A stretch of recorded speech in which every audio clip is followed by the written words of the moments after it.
جی میں اس وقت election commission Gujranwala میں موجود ہوں۔ آزاد جموں و کشمیر قانون اسمبلی کے الیکشن 27 جولائی کو ہونے والے ہیں۔ آج جانچ پڑتال کا دن تھا اور آج تمام امیدوار جو 19 کے قریب جنہوں نے کاغذات نامزدگی جمع کروائے ہیں، تو آج اپنے کاغذات کی درستگی اور اس کے اعتراضات کا دن ہے۔ تو سردار غیاث صاحب میرے ساتھ موجود ہے۔ سردار صاحب، آپ کے کاغذات پہ کوئی اعتراض نہیں اور آپ کے کاغذات منظور کر لیے گئے؟ جی بسم اللہ الرحمن الرحیم۔ ہاں جی، اللہ کا بڑا شکر ہے الحمدللہ کہ آج میرے کاغذ منظور ہو گئے ہیں۔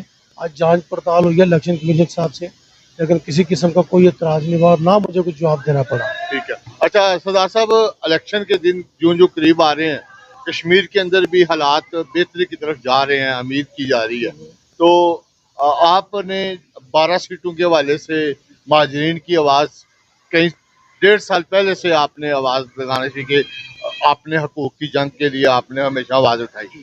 آپ کیا کہیں گے؟ اب پیپلز پارٹی مسلم لیگ نون بند کمروں میں دوہری پالیسی کا جو منصوبہ بنایا ہوا تھا، اب ووٹ کے لیے اب انہوں نے بھی مہاجر سیٹوں کی حمایت کا اعلان کر دیا۔ بسم اللہ الرحمن الرحیم۔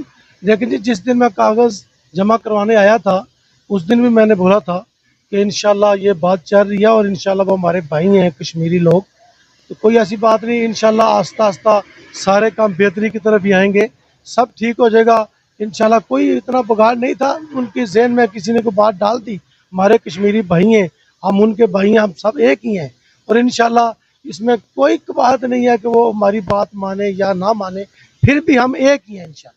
ہم ایک ایسے آزاد امیدوار آپ الیکشن میں آئیں گے اس وقت؟ جی میں انشاءاللہ آزاد امیدوار ہوں گا، اور انشاءاللہ میں نے بہت اچھی کمپین کی ہے، کشمیری بھائی سارے میرے ساتھ ہیں الحمدللہ۔